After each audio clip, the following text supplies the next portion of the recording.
नवरात्रि के तीसरे दिन होती है माँ दुर्गा की तीसरी शक्ति चंद्रघटा की पूजा। तो सुनते हैं चंद्रघटा की पावन कथा।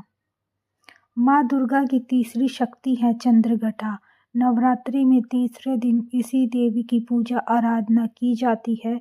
देवी का यह स्वरूप परम शांतिदायक और कल्याणकारी है। इसलिए कहा जाता है कि हमें निरंतर उनके पवित्र विग्रह को ध्यान में रखकर साधना करनी चाहिए।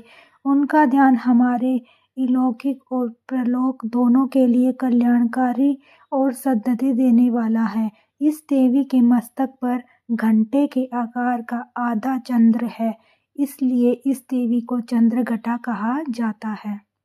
इनके शरीर का रंग सोने के समान बहुत चमकीला है। इस देवी के 10 हाथ हैं। वे खड्ग और अन्य अस्त्र शस्त्र से विभूषित हैं। सिंह पर सवार इस देवी की मुद्रा युद्ध के लिए उद्यत रहने की है। इसके घंटे सी भयानक ध्वनि से अत्याचारी दानव, दैत्य और राक्षस कांपते रहते हैं। नवरात्रि में तीसरे दिन इसी देवी की पूजा का महत्व है। इस देवी की कृपा से साधक को अलौकिक वस्तुओं के दर्शन होते हैं, दिव्य सुगंधियों का अनुभव होता है और कई तरह की ध्वनियाँ सुनाई देने लगती है। इन क्षणों में साधक को बहुत सावधान रहना चाहिए।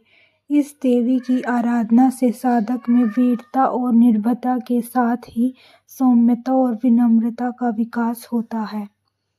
इसलिए हमें चाहिए कि मन, वचन और कर्म के साथ ही काया को विहित विधि विधान के अनुसार परिशुद्ध पवित्र करके चंद्रघटा के शरणागत होकर उनकी उपासना आराधना करनी चाहिए। इससे सारे कष्टों से मुक्त होकर सहज ही परम पद के अधिकारी बन जाते हैं। यह देवी कल्याणकारी है। जय माता दी।